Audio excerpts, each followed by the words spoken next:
الحمد لله نحمده ونستعينه ونستغفره ونؤمن به ونتوكل عليه ونعوذ بالله من شرور أنفسنا ومن سيئات أعمالنا من يهده الله فلا مضل له ومن يضلل فلا هادي له ونشهد أن لا إله إلا الله وحده لا شريك له ونشهد أن سيدنا ومولانا محمدًا عبده ورسوله أما بعد فأعوذ بالله من الشيطان الرجيم بسم الله الرحمن الرحيم اهدنا الصراط المستقيم صراط الذين أنعمت عليهم غير المغضوب عليهم ولا الضالين وقال الله تبارك وتعالى يا أيها النبي إذا جاءك المؤمنات يبايعنك على أن لا يشركن بالله شيئا ولا يسرقن ولا يزنين ولا يقتلن أولادهن ولا يأتين ببهتان يفترين بين أيديهن وأرجلهن ولا يعصينك في معروف فبايعهن واستغفر لهن الله إن الله غفور رحيم ان اللہ غفور الرحیم اللہم صلی علی محمد وعلی آل محمد کما صلیت علی ابراہیم وعلی آل ابراہیم انک حمید مجید اللہم بارک علی محمد وعلی آل محمد کما بارکت علی ابراہیم وعلی آل ابراہیم انک حمید مجید۔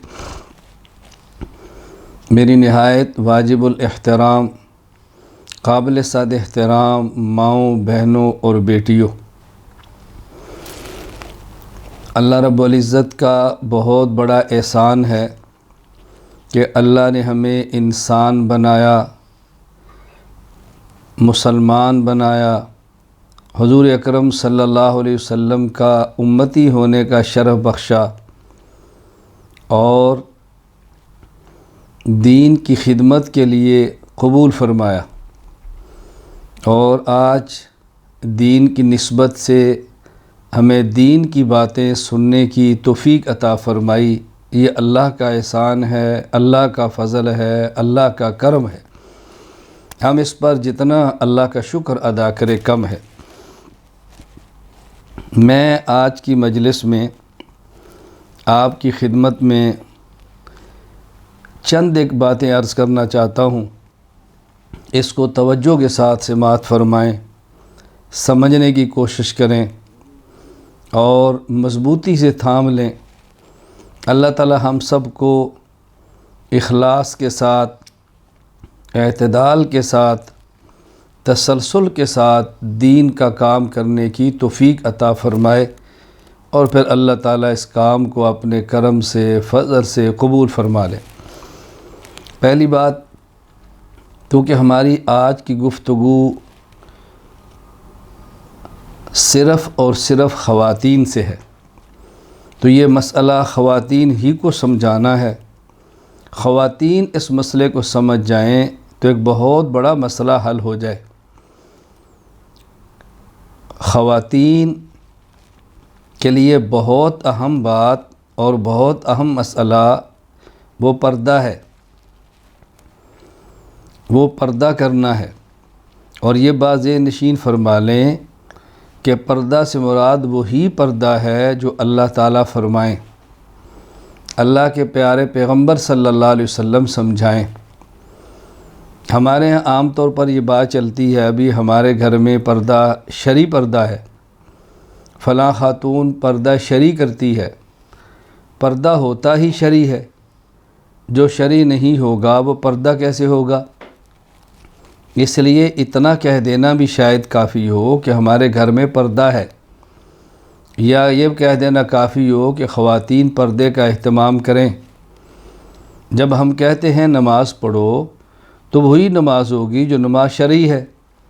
جب ہم کہیں روزہ رکھو تو اس سے مراد وہی روزہ ہے جو شرعی ہے۔ جب ہم کہتے ہیں کہ ہمارا بیٹا طہارت کا اہتمام کرتا ہے تو اس سے مراد وہی طہارت ہے جو شرعی ہو۔ تو یہ پردے کے ساتھ شرعی کا اضافہ کیوں کیا گیا ہے؟ پردے کے ساتھ شرعی کا لفظ لگانے کی کیا ضرورت ہے؟ پردہ ہو گئی وہ جو شرعی ہو۔ تو خواتین کو پردے کا اہتمام کرنا ہے۔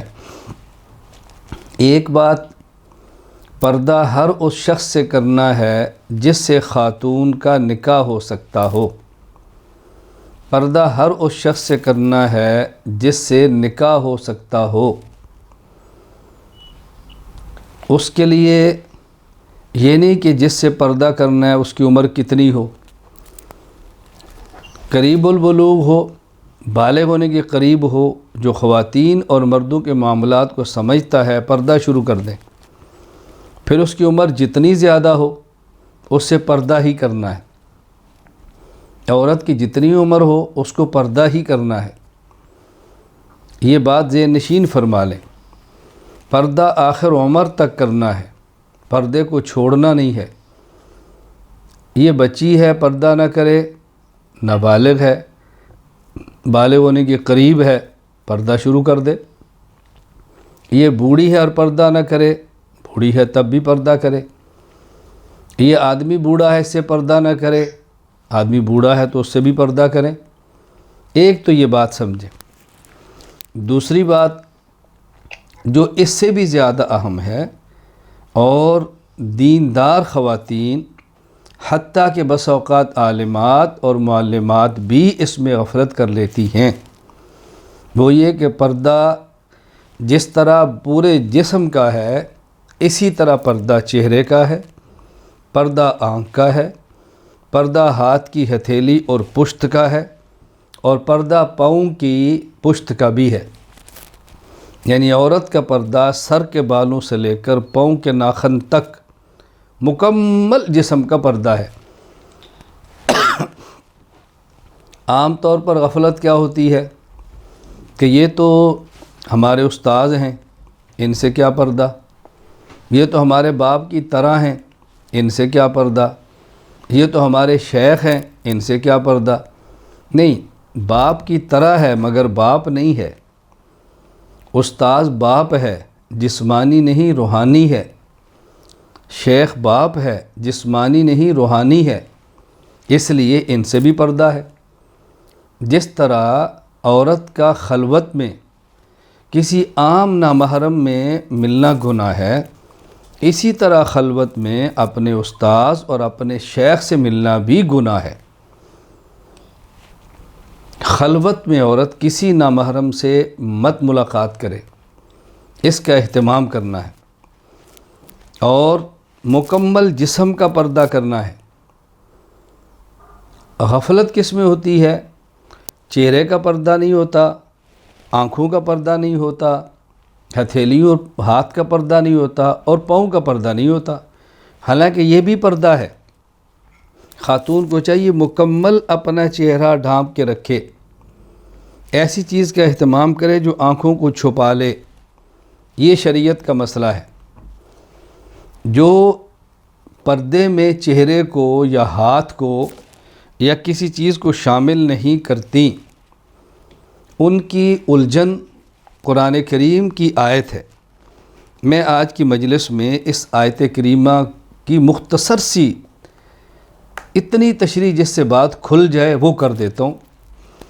قرآن کریم سورۃ النور آیت نمبر 31، اللہ تعالیٰ نے اس میں پردے کا حکم دیا، مردوں کو حکم دیا کہ نگاہ کی حفاظت کریں، اپنی شرمگاہ کی حفاظت کریں۔ خواتین کو الگ سے حکم دیا کہ اپنی نگاہ کی حفاظت کریں، شرمگاہ کی حفاظت کریں۔ اور جب عورت کی زینت کی بات آئی تو یہ فرمایا وَلَا يُبْدِينَ زِينَتَهُنَّ إِلَّا مَا ظَهَرَ مِنْهَا، کہ عورت اپنی زینت کو چھپا کے رکھے، ہاں جو جسم کا حصہ خود بخود کھلا ہوا ہوتا ہے اس کی گنجائش ہے۔ آگے پھر فرمایا وَلْيَضْرِبْنَ بِخُمُرِهِنَّ عَلَى جُيُوبِهِنَّ، عورت کو چاہیے کہ بطور خاص اپنے سینے کو چھپا کے رکھے، اس پہ کپڑا ڈال کے رکھے۔ یہ جو حکم دیا وَلَا يُبْدِينَ زِينَتَهُنَّ إِلَّا مَا ظَهَرَ مِنْهَا، آگے پھر تفصیل اس کی بیان فرمائی ولا یبدین زینتہن الا لبعولتہن، کہ خاتون کو چاہیے کہ اپنی زیب و زینت کو چھپائے، مکمل پردے کا اہتمام کرے۔ اب زینت میں سب سے اہم چیز عورت کا چہرہ ہے۔ جب نکاح ہوتا ہے، گھر والے بچی کو دیکھتے ہیں تو اس کا چہرہ ہی دیکھا جاتا ہے، اور جسم میں جو چہرہ ہے یہ تقریباً پورے کے پورے جسم کی عکاسی کرتا ہے۔ اس میں آنکھ بھی ہے، اس میں کان بھی ہیں، اس میں رخسار بھی ہیں، اس میں ہونٹ بھی ہیں۔ جسم کا مکمل حسن اور زیب و زینت یہ مرد یا خاتون کے چہرے کے اندر ہے، اور سمجھایا جا رہا ہے کہ اپنی اس زینت کے موقع اور زینت کی جگہوں کو چھپاؤ۔ ہاں، کن کے لیے کھولنے کی گنجائش ہے؟ اس میں 12 اشخاص کا ذکر کیا۔ لبعولتہن، عورت کا شوہر، او آبائہن، سسر، او آبائہن، نمبر 1 بعولتہن، شوہر، نمبر 2 آبائہن، عورت کا والد، دادا، آباء بعولتہن، سسر، شوہر کا والد، او ابنائہن، اپنے بیٹے، او ابناء بعولتہن، شوہر کے بیٹے یعنی کسی دوسری بیوی سے ہوں، او اخوانہن، عورت کا بھائی، او بنی اخوانہن، عورت کی بھائی کے بیٹے، او بنی اخواتہن، عورت کی بہن کے بیٹے، او نسائہن، مسلمان عورتیں، او ما ملکت ایمانہن، غلام اور باندیاں، اب التابعین غیر اولی الاربۃ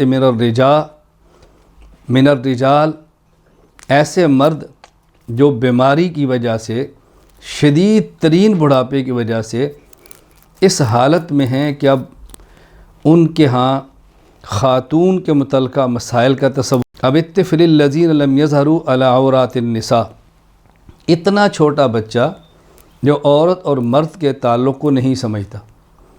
یہ 12 بندوں کا استثناء ہے کہ ان کے سامنے اپنی زینت کا اظہار کر سکتی ہے۔ اس سے مراد کیا ہے؟ چہرہ، آنکھ، ہتھیلیاں، ہاتھ کی پشت اور پاؤں۔ اس سے لوگوں نے یہ سمجھا کہ عورت کے لیے ان اعضاء کا اظہار کرنا جائز ہے۔ یہاں بات سمجھو، اس آیت کا موضوع حجاب اور پردہ نہیں ہے، اس آیت کا موضوع اصلاح معاشرہ ہے۔ ہمارے آج کے بیان کا عنوان بھی اصلاح معاشرہ ہے۔ یہاں پردہ نہیں بتایا جا رہا، معاشرتی مسئلہ بتایا جا رہا ہے۔ وہ کیا کہ دیکھیں، ایسا گھریلو ماحول جہاں پہ والد بھی ہے، سسر بھی ہیں، شوہر بھی ہیں، چھوٹے بچے بھی ہیں، عموماً ایسے ماحول میں ان اعضاء کو چھپانا مشکل ہے، لہذا عورت کے لیے ان کی موجودگی میں ان اعضاء کو کھولنا یہ جائز ہے۔ اب دیکھو، یہاں کسی نامحرم کی بات نہیں آئی کہ عورت نامحرم کے سامنے کھولے، اور ہمارا عنوان کیا ہے؟ خواتین بازار جاتی ہیں، خواتین دینی مجالس میں جاتی ہیں، خواتین کسی تقریب میں شرکت کرتی ہیں، گھر سے باہر نکلتی ہیں، وہاں یہ 12 افراد نہیں ہوتے، ان 12 کے علاوہ ہوتے ہیں، تو وہاں تو ان حصوں کو کھولنے کی گنجائش نہیں۔ یہاں کھولنے کی بات کی جا رہی ہے، ان 12 کا ذکر کیا۔ اب یہاں 2 باتیں سمجھیں۔ نمبر 1، ان 12 میں چچا کا ذکر نہیں کیا، حالانکہ اس سے بھی پردہ نہیں ہے۔ اس میں ماموں کا ذکر نہیں کیا، حالانکہ اس میں بھی پردہ نہیں ہے۔ دوسری بات، اس میں شوہر کا ذکر کیا ہے، جبکہ شوہر کا تعلق عام لوگوں کی طرح نہیں ہے۔ شوہر تو اپنی بیوی کے پورے جسم کو دیکھ سکتا ہے بغیر کپڑے کے، اس کا چہرے ہاتھ سے کیا تعلق ہے؟ تو چچا اور ماموں کا ذکر کیوں نہیں کیا؟ اس لیے کہ اس آیت کا عنوان ہے اصلاح معاشرہ۔ عام طور پر چچا کا گھر الگ ہوتا ہے اور والد کا الگ ہوتا ہے، یعنی عورت کا اپنے والد کا گھر الگ ہے، چچا کا الگ ہے، اور عام طور پر عورت کا جو کہ ماں کے گھر میں رہے تو اس کا گھر الگ ہے اور ماموں کا الگ ہے، کیونکہ جب کسی کی شادی ہوتی ہے تو وہ تو کسی اور جگہ چلی جاتی ہے، اپنے سسرال، بھائی تو میکے رہ جاتے ہیں۔ تو چونکہ معاشرے میں چچا اور ماموں ساتھ نہیں ہوتے، عموماً ان کا ذکر نہیں کیا اور شوہر کا ذکر کیا، اس لیے کہ عام طور پہ جب گھر میں بچے بھی ہوں شوہر بھی ہوتا ہے، والد ہے شوہر بھی ہے، سسر بھی ہے ساتھ شوہر بھی ہے۔ تو یہاں وہ بتانا مقصود ہے کہ جب صرف شوہر ہو، جب صرف شوہر اور بیوی ہوں پھر تو معاملہ الگ ہے۔ یہاں تو بجائے دار ہے کہ ایسا ماحول کہ جس میں شوہر بھی ہے اور یہ دیگر افراد بھی ہیں، تو ایسے ماحول میں عورت اپنے ان اعضاء کو کھولنا چاہے تو جائز ہے۔ اب بات اچھی طرح سمجھ لیں، اس آیت کا کیا تعلق ہے اس مسئلے کے ساتھ کہ عورت کے لیے ان چیزوں کا اظہار کرنا جائز ہے؟ اس لیے بات اچھی طرح ذہن نشین فرما لیں کہ عورت کے لیے چہرے کا بھی پردہ ہے، آنکھ کا بھی پردہ ہے، اور اس کے ہاتھوں کا بھی پردہ ہے اور پاؤں کا بھی پردہ ہے۔ جو آیت حجاب ہے وہ سورۃ الاحزاب، یا ایھا النبی قل لازواجک وبناتک ونساء المؤمنین یدنین علیہن من جلابیبہن۔ مائک بند کر دیں، کسی کا مائک کھلا ہے اس کو بند کر دیں، آواز آتی ہے۔ یا ایھا النبی قل لازواجک، اے پیغمبر اپنی بیویوں سے، اپنی بیٹیوں سے، ایمان والی تمام عورتوں سے کہیں، یدنین علیہن من جلابیبہن، اپنے اوپر اوڑھنا قریب کر لیں۔ اوڑھنا قریب کرنے کا معنی کہ اس وقت عرب معاشرے کے اندر رواج یہ تھا کہ خواتین ایک بڑا کپڑا اوڑھنا لیتی، یعنی یوں لے لیا اور ایسے وہ چادر آگے سے ملا لیں۔ قریب کرنے کیا معنی؟ اوڑھنے کا ایک پلو یہ ہے اور ایک پلو یہ ہے، ان کو یوں قریب کر لیں، ملا لیں۔ اب چھوٹا سا درمیان میں ایک دھاری دار سوراخ سے رہ جائے گا، اس میں عورت دیکھے، آنکھ بھی چھپ گئی، چہرہ بھی چھپ گیا، مکمل چھپ گیا، اور وہ اوڑھنی نہیں، اوڑھنا۔ اوڑھنی باریک دوپٹہ ہے، اوڑھنے کی بات ہے، موٹی چادر، اس میں بال اور کچھ بھی نظر نہیں آتا۔ پھر آگے کیا ارشاد فرمایا؟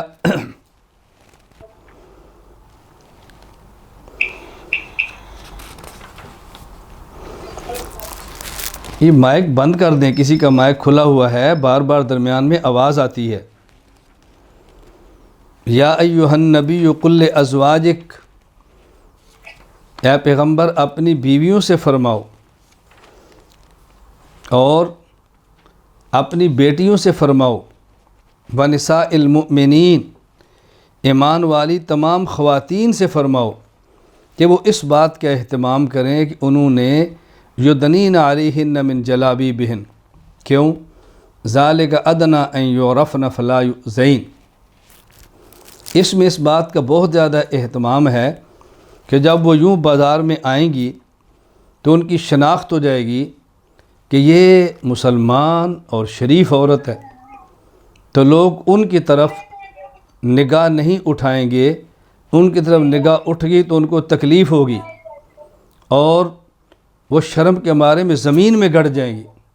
فرمایا ذالک ادنی ان یعرفن فلا یؤذین، کہ جب اس بات کا اہتمام کریں گی تو ان کو تکلیف نہیں ہوگی۔ اللہ اکبر! کوئی ان کی طرف نگاہ اٹھا کے نہیں دیکھے گا، کسی کو ہمت نہیں ہوگی، اس لیے کہ وہ پردے کے اندر ہے۔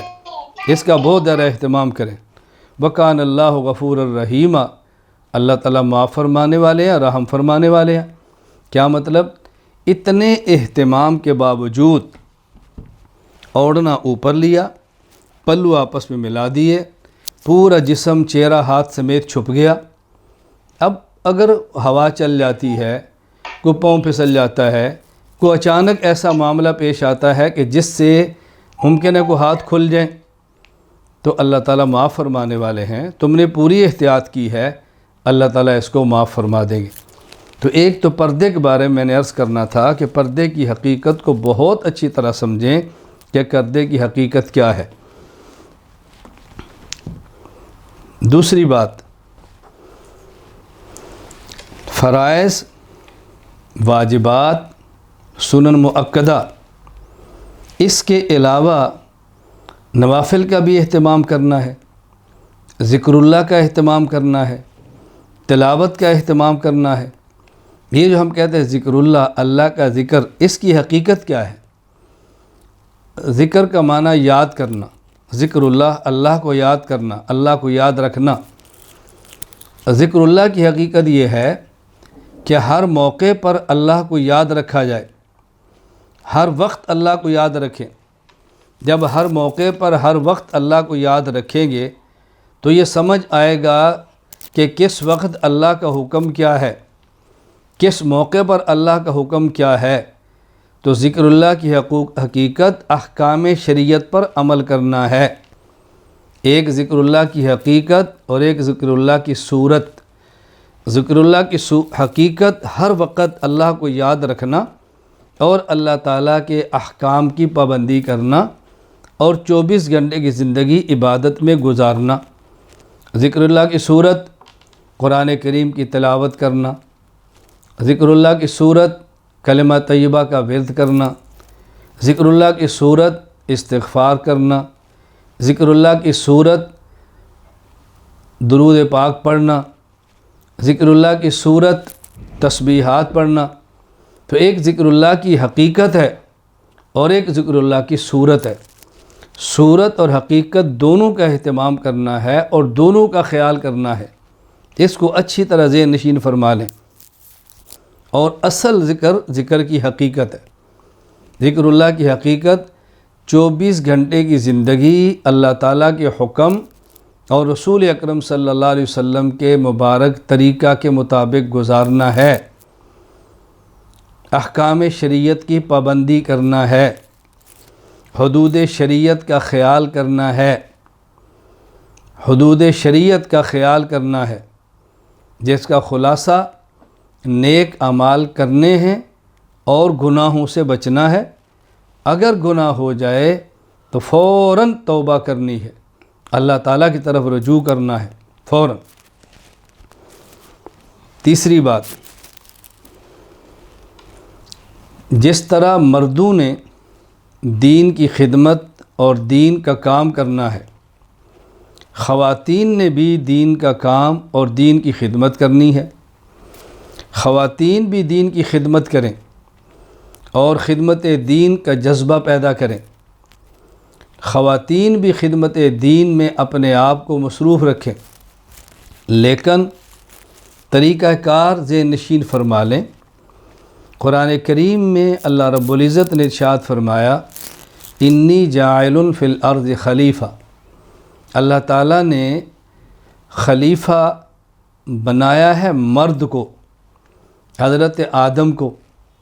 پھر اللہ تعالیٰ نے حضرت آدم سے حضرت حوا کو پیدا فرمایا لیسکن الیہا، تاکہ حضرت آدم علیہ السلام حضرت اماں جی حوا علیہ السلام کے ذریعے راحت حاصل کریں، سکون محسوس کریں۔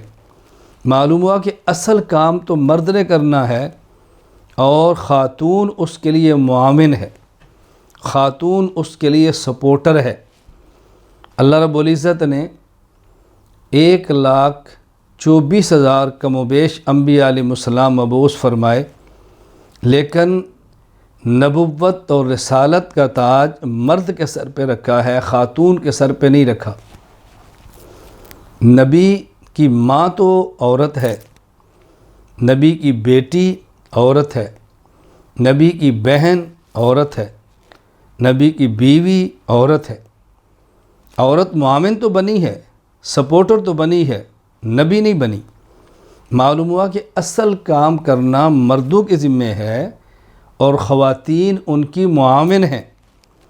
لہٰذا خواتین کو دین کا کام کرتے ہوئے اس بات کو ذہن نشین رکھنا ہے، یعنی جو خاتون بھی دین کا کام کرے اس کے سر پہ محرم مرد ہونا چاہیے، شوہر ہونا چاہیے، والد ہونا چاہیے، بیٹا ہونا چاہیے، بھائی ہونا چاہیے، ماموں ہو، چچا ہو، محرم اس کے پشت پہ ہو، کسی کے ماتحت رہ کر کام کریں۔ عورت دین کی خدمت کرے اور کسی کی سرپرستی میں کرے۔ اگر والد، بیٹا، شوہر، بھائی، محارم میں سے کوئی قریبی رشتہ دار عالم، دین کو سمجھنے والا نہیں، تو پھر کسی مستند، جید، صالح، متقی عالم کی سرپرستی میں کام کرے، لیکن وہاں حدود شریعت کا خیال کرے، شریعت کی حدود کا خیال کرے، حدود شریعت سے تجاوز نہ کرے، حدود شریعت میں رہ کے دین کا کام کرے۔ سرپرستی دین کی حدود میں رہ کر لے، اس سے تجاوز ہرگز نہ کرے، پھر اس سے فتنے پیدا ہوں گے، پھر اس سے مسائل پیدا ہوں گے، اصلاح کی بجائے فساد ہوگا، دین کی خدمت کی بجائے وہ بے دینی کی راہ ہموار ہو جائے گی۔ ہم دین کے کام کرنے والوں کو حدود شریعت کا بہت خیال کرنا چاہیے۔ آپ نے بھی میرا بیان شروع ہونے سے پہلے اعلان سنا ہے کہ خواتین ویڈیو بند رکھے، اور ہماری طرف سے ویڈیو بھی بند ہوگی۔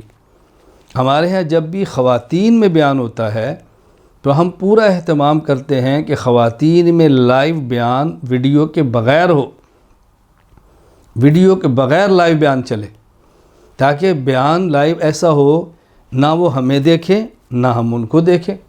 آڈیو بیان سماعت فرمائیں، یہ بیان ریکارڈنگ کے بعد آپ تک پہنچ جائے گا، آپ اس کو سماعت فرمائیں، انشاءاللہ ہنا میڈیا پر اپلوڈ بھی ہوگا، باقی لوگ بھی اس سے استفادہ کریں گے۔ تو دین کی خدمت مردوں نے کرنی ہے، عورتوں نے بھی کرنی ہے، لیکن اصل مرد عورت کو اس کے ماتحت رہنا چاہیے۔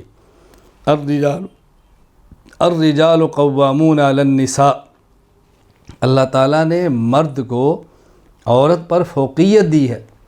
یہ عورت کا نقص نہیں ہے، یہ عورت کا عیب نہیں ہے، یہ بات اچھی طرح ذہن نشین فرما لیں، یہ حدود شریعت ہے۔ اللہ تعالیٰ نے مرد عورت دونوں کو پیدا فرمایا، ان کی صلاحیتیں پیدا فرمائیں۔ اللہ سے زیادہ ان کی صلاحیت کو کون جانتا ہے؟ تو جس اللہ کے دین کا کام کرنا ہے، اسی اللہ کے بیان کردہ حدود کو پامال کر کے کام کریں گی تو دین کا کام کیسے ہوگا؟ اس لیے خواتین خدمت دین کا جذبہ پیدا فرمائیں، خدمت دین کا ارادہ فرمائیں، خود کو خدمت دین کے لیے میدان عمل میں رکھیں، لیکن جو باتیں میں نے عرض کی ہیں اس کا خیال کرتے ہوئے ہم انشاءاللہ آپ کے ساتھ تعاون کے لیے تیار ہیں، کتب کے لیے تیار ہیں۔ ہم نے تعلیم کا اہتمام مردوں کے لیے بھی کیا ہے، خواتین کے لیے بھی کیا ہے۔ ابھی رمضان کورس ہمارے یہاں چل رہا ہے، ابھی ہمارے یہاں داخلہ مشکل ہے، کورس شروع ہو گیا ہے، انشاءاللہ العزیز شوال سے داخلے ہوں گے۔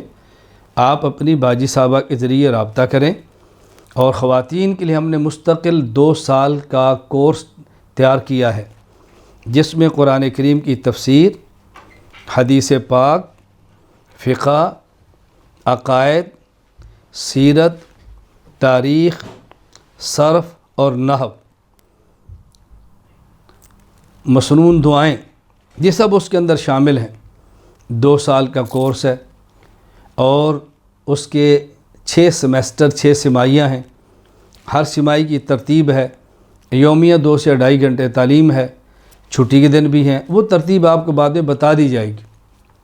ہم نے مختصر سا نصاب 2 سال کا تیار کیا ہے، تاکہ خواتین 8 سال، 6 سال، 4 سال اگر نہیں دے سکتی تو وہ 2 سال کے کورس کے اندر آ جائیں اور اس کو سیکھیں اور پڑھیں۔ بہرحال دین کی خدمت کا جذبہ اپنے اندر پیدا کریں، دین کی خدمت کا پختہ ارادہ کریں، لیکن حدود شریعت میں رہ کر اس سے تجاوز نہیں کرنا۔ نمبر 3، تیسری بات،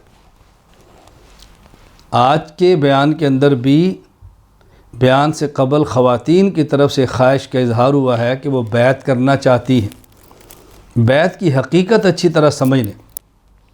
قرآن کریم میں اللہ رب العزت نے اپنے پیغمبر کو فرمایا، یا ایھا النبی اذا جاءک المؤمنات، اے پیغمبر جب آپ کے پاس ایمان والی عورتیں صحابیات آئیں، یا ایھا النبی اذا جاءک المؤمنات یبایعنک، وہ آپ سے بیعت کرنا چاہیں، کس بات پر؟ علی اللہ یشرکن باللہ شیئا، شرک نہ کریں، ولا یسرقن، چوری نہ کریں، ولا یزنین، بدکاری نہ کریں، ولا یقتلن اولادہن، اپنی اولاد کو قتل نہ کریں، ولا یفترین بین ایدیہن و ارجلہن، تہمتیں مت باندھیں، ولا یاسین فی معروف، اور نیک کاموں میں آپ کی اطاعت کریں، نافرمانی نہ کریں۔ جب ان 6 چیزوں کا عزم کر لیں، پختہ ارادہ کریں، فبایعہن، آپ ان کو بیعت بھی کریں، واستغفر لہن اللہ، ان سے اللہ سے ان کے لیے گناہوں کی معافی بھی مانگے، اللہ تعالیٰ معاف فرما دیں گے۔ اللہ اپنے پیغمبر کو یہ بات فرما رہے ہیں۔ معلوم ہوا کہ خواتین کے لیے بیعت کرنا بھی قرآن کریم سے ثابت ہے۔ مجھ سے ایک خاتون نے پوچھا جو مسلک کے اعتبار سے ہماری نہیں تھی، کہا کیا خواتین کسی عالم سے بیعت کر سکتی ہیں؟ میں نے کہا جی کر سکتی ہیں۔ اس نے پوچھا اس پہ دلیل کیا ہے؟ میں نے قرآن کریم سورۃ الممتحنہ کی یہی آیت پڑھی، یا ایھا النبی اذا جاءک المؤمنات، کہ اگر وہ عورت آئے جو کلمہ پڑھ کے ایمان لا چکی ہے اور بیعت کرنا چاہتی ہے تو اب 6 شرطیں لگائیں، شرک نہیں کرے گی، اور چوری نہیں کرے گی، قتل نہیں کرے گی، زنا نہیں کرے گی، بہتان نہیں لگائے گی، اور نافرمانی آپ کی نہیں کرے گی، تیار ہے تو بیعت کر لیں۔ اس خاتون نے کہا کہ میں پوچھ رہی ہوں کہ عورت کسی عالم سے بیعت کر سکتی ہے؟ اس پر دلیل دیں۔ آپ نے دلیل دی ہے کہ عورت نبی سے بیعت کر سکتی ہے۔ عورت نبی سے بیعت کرے، مجھے اس پر کوئی اشکال نہیں۔ عورت غیر نبی عالم سے بیعت کرے، اشکال یہ ہے اور اس پر آپ نے دلیل نہیں دی۔ میں نے ان سے کہا کہ رسول اکرم صلی اللہ علیہ وسلم کے دور میں جماعت کون کراتے؟ کہا جی نبی پاک۔ خطبہ جمعہ کون دیتے؟ نبی پاک۔ خطبہ نکاح کون دیتے؟ نبی پاک۔ مسئلہ کون بتاتے؟ نبی پاک۔ خواب کی تعبیر کون دیتے؟ نبی پاک۔ میں نے کہا اب جماعت کون کرائے گا؟ کہا عالم۔ میں نے کہا خطبہ جمعہ کون دے گا؟ کہا عالم۔ میں نے کہا خطبہ نکاح کون دے گا؟ کہا عالم۔ میں نے کہا خواب کی تعبیر کون دے گا؟ کہا عالم۔ میں نے کہا مسئلہ پوچھے جواب کون دے گا؟ کہا عالم۔ تو میں نے کہا اب کوئی عورت بیعت کرنا چاہے تو بیعت کون لے گا؟ خاموش ہو گئی۔ میں نے کہا عالم نبی کا وارث ہے، اور وارث جس کا وارث ہو اس کی تمام چیزوں کا وارث ہوتا ہے۔ جب باقی کام عالم نے کرنے ہیں تو یہ کام بھی عالم ہی کرے گا، ہاں حدود شریعت میں رہ کے۔ تو خواتین بیعت کرنا چاہتی ہیں تو بیعت کی حقیقت سے مات فرما لیں۔ بیعت کی حقیقت نمبر 1، پہلے شرک، بدعت، صغیرہ کبیرہ تمام گناہوں سے توبہ کریں، ایمانیات، عقائد صحیح کا اعتراف کریں، اور عزم کریں کہ باقی زندگی سنت کے مطابق گزاریں گی، شریعت کے مطابق گزاریں گی، اور گناہوں سے بچیں گی۔ گناہ ہو جائے تو فوراً توبہ استغفار کریں گی۔ نمبر 3، دیے گئے اذکار اور معمولات کا اہتمام کریں۔ ناغا ہو جائے تو معمولات ہیں، یہ تو فرائض نہیں ہیں، نوافل ہیں، گنجائش ہے، لیکن کریں۔ کچھ دن قبل ایک بیان تھا تو ایک خاتون کی طرف سے میسج آیا کہ ہم بیعت اس لیے نہیں کرتی کہ پھر معمولات ادا کرنے پڑیں گے، ہم کمزور ہیں، معمولات ادا نہیں ہوتے۔ میں نے کہا یہ شیطان کا دھوکہ ہے، وہ پہلے سے پٹی پڑھا رہا ہے کہ اعمال، معمولات، اذکار، وظائف ادا نہیں ہوں گے لہذا بیعت ہی نہ کرو۔ کہا بیعت تو کریں نا، نہیں ہوں گے تو پھر بعد میں بتائیں کہ میری کمزوری ہے، مجھ سے نہیں ہو رہے، اللہ کرم کرے گا، کمزوری دور ہو جائے گی، اعمال چل پڑیں گے۔ پھر دیکھیے ہمارے ہاں بیعت میں بنیادی چیز اتباع سنت ہے۔ ہمارے یہاں کوئی بہت زیادہ لطائف نہیں ہے، کوئی بہت زیادہ مراقبے نہیں ہیں، مسنون زندگی، شریعت کے مطابق زندگی، شریعت کے مطابق اعمال، اور گناہ ہو جائے تو توبہ۔ بس شیخ کے ساتھ تعلق کا بنیادی مقصد ہدایات آتی ہیں، انسان عمل کرتا ہے، کبھی غلطی ہوتی ہے تنبیہ ہو جاتی ہے، گناہ ہو جائے شیخ کو اطلاع کریں، وہ ڈانٹ دیتے ہیں تو آئندہ آدمی نہیں کرتا۔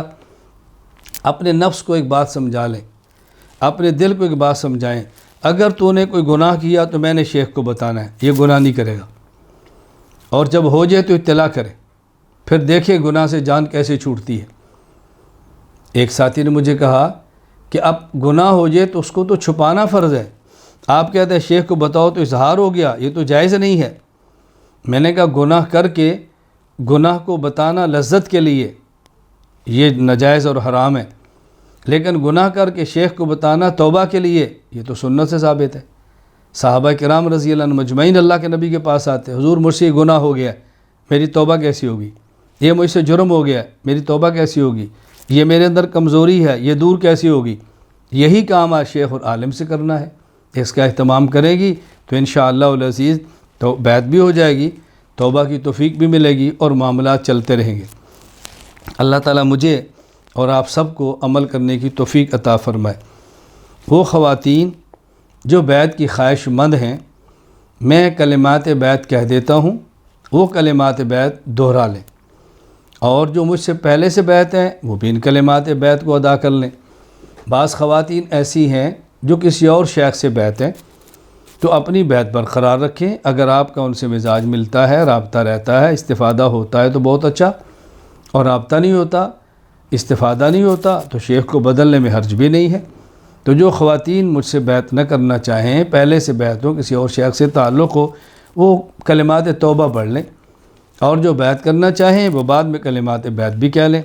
پہلے کلمات توبہ دیکھیں، لا الہ الا اللہ محمد الرسول اللہ صلی اللہ علیہ وسلم، آمنت باللہ وملائکتہ وکتبہ ورسلہ والیوم الآخر والقدر خیرہ وشرہ من اللہ تعالی۔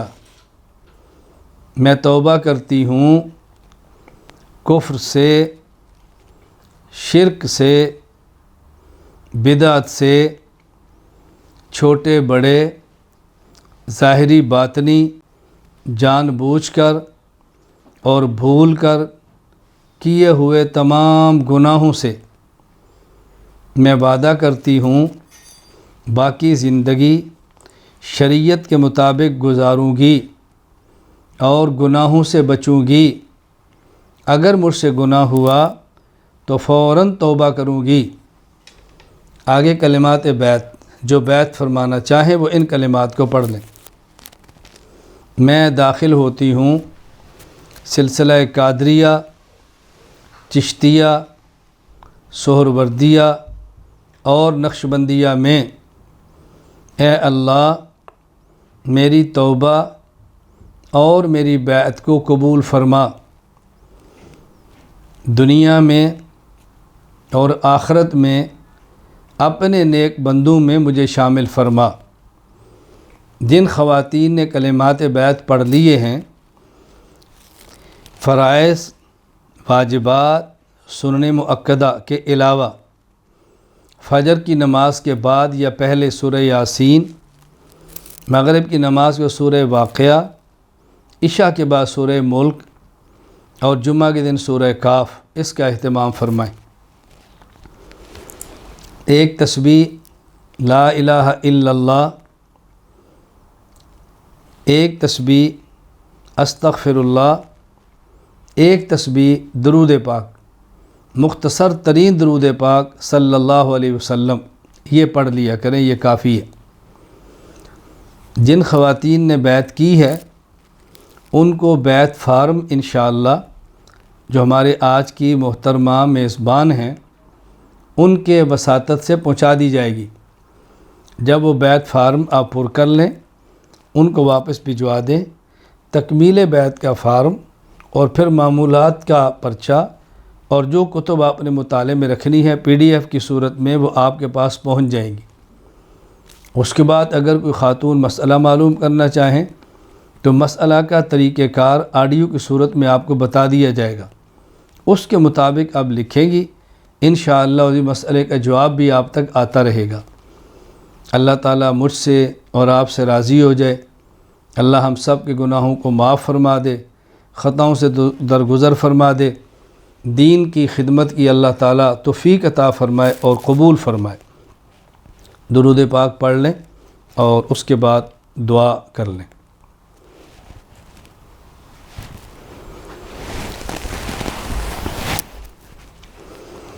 الحمدللہ رب العالمین والصلاة والسلام علی رسولہ وعلی آلہ واصحابہ اجمعین۔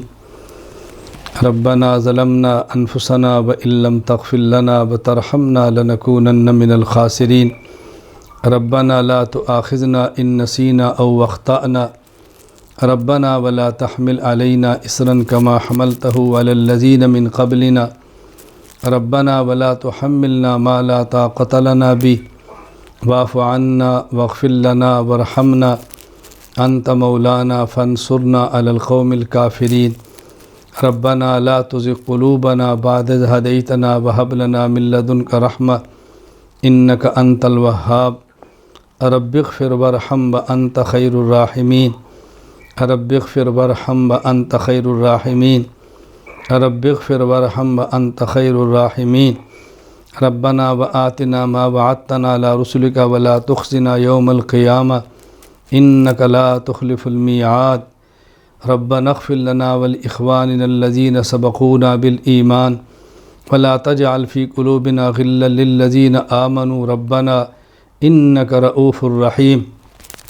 اے اللہ ہم سب کی عبادات کو قبول فرما، اے اللہ ہم سب کے گناہوں کو معاف فرما، اے اللہ ہم سب کی خطاؤں سے درگزر فرما، اے اللہ روحانی جسمانی بیماریوں سے شفا عطا فرما، اے اللہ روحانی اور جسمانی ہماری ضرورتیں پوری فرما، اے اللہ ایمان کی نعمت دی ہے کفر اور شرک سے بچا، اے اللہ سنت کی نعمت دی ہے بدعت سے بچا، اے اللہ صحت کی نعمت دی ہے بیماریوں سے بچا، حلال کی نعمت دی ہے حرام سے بچا، اے اللہ طہارت دے کر ناپاکی اور نجاست سے بچا، اے اللہ اپنے کرم سے ہماری ضرورتوں کو پورا فرما، اے اللہ کریم جو ہماری بیٹیاں اے اللہ کریم بڑی ہیں اور ان کے والدین نکاح کے لیے متفکر ہیں، یا اللہ ان کے لیے مناسب اور جوڑ کے رشتوں کا انتظام پیدا فرما، اے اللہ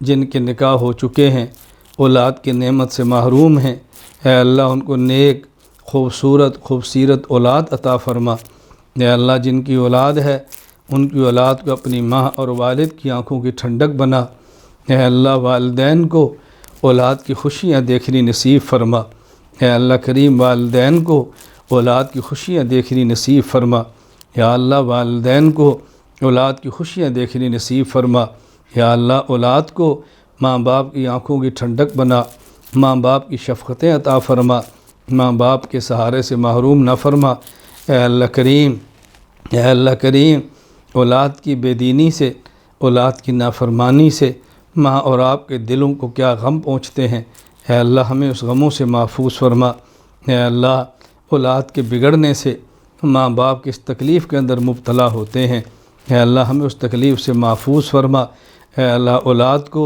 آنکھوں کی ٹھنڈک بنا دے، اے اللہ ہمیں ہماری نسلوں کو دین کی خدمت کے لیے قبول فرما، اے اللہ کریم ہمیں ہماری نسلوں کو دین کی خدمت کے لیے قبول فرما، اے اللہ ہماری جس بہن نے اے اللہ اس کا اہتمام فرمایا ہے اپنی شان کے مطابق ان کو اجر عطا فرما، ان کے فیض کو عام فرما، ان کے ادارے کو ظاہری اور باطنی ترقی عطا فرما، اے اللہ ہماری آج کی اس گفتگو کو پورے عالم کی خواتین کے لیے مفید بنا، اے اللہ ہم سب کے لیے باعث اجر و ثواب بنا، اے اللہ دنیا اور آخرت کی ذلت اور رسوائی سے محفوظ فرما، اے اللہ ان اعمال سے ہماری حفاظت فرما جو اعمال بدنامی اور رسوائی کا ذریعہ بنتے ہیں، آپ کی ناراضگی کا ذریعہ بنتے ہیں، جہنم میں جانے اور آپ کی لعنت کا ذریعہ بنتے ہیں۔ اللہ ان اعمال کی توفیق عطا فرما جو دنیا اور آخرت میں عزت کا سبب بنتے ہیں، اے اللہ آپ کی رضا کا سبب بنتے ہیں، جنت میں داخلے کا سبب بنتے ہیں، اے اللہ اپنے در کا محتاج بنا کر غیروں سے غنی فرما دے، اے اللہ اپنے کرم سے خزانہ غیب سے ضرورتیں پوری فرما دے، یا اللہ یا اللہ یا اللہ اپنا خاص کرم فرما دے، اس امت کے حال پہ رحم فرما دے، دنیا بھر کے مظلوم مسلمانوں کی مدد فرما دے۔ اے اللہ کریم حرمین کی حفاظت فرما، مسجد اقصیٰ کی حفاظت فرما۔ اے اللہ اسلامی حکومتوں کو اے اللہ اتحاد و اتفاق کی توفیق پیدا فرما دے۔ اے اللہ کریم مسلمانوں کا اے اللہ تو ہی حافظ ہے، تو ہی نگہبان ہے۔ اے اللہ حفاظت فرما، اے اللہ حفاظت فرما۔ اے اللہ ہم سب کو اپنے دین کی خدمت کے لیے قبول فرما لے۔ یا اللہ جو دعائیں مانگی ہیں اپنے کرم سے قبول فرما لے، جو نہیں مانگ سکے بن مانگے عطا فرما دے۔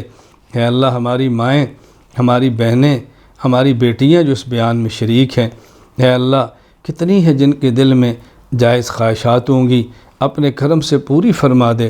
اے اللہ ان کے تقاضے ہوں گے اس کو مکمل فرما دے۔ دعا کا کہنا چاہتی ہیں رابطہ نہیں ہے، اے اللہ ان کی دعائیں پوری قبول فرما لے، حاجات کو پورا فرما دے۔ کسی کے مکان کا مسئلہ ہے، اے اللہ اچھا مکان عطا فرما دے۔ کسی کی اولاد کا مسئلہ ہے، نیک اولاد عطا فرما دے۔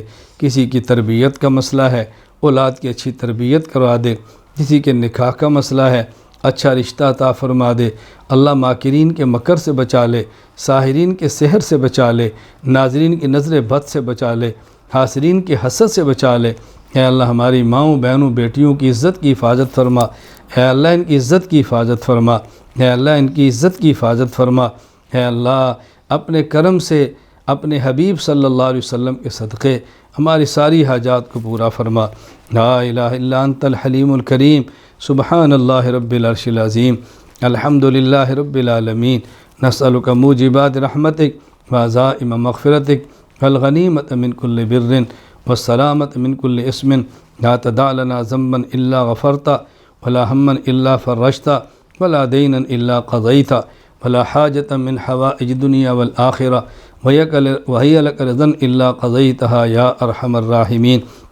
اے اللہ آپ کے حبیب صلی اللہ علیہ وسلم نے آپ سے جو خیریں مانگی ہیں وہ ساری ہمیں بھی عطا فرما۔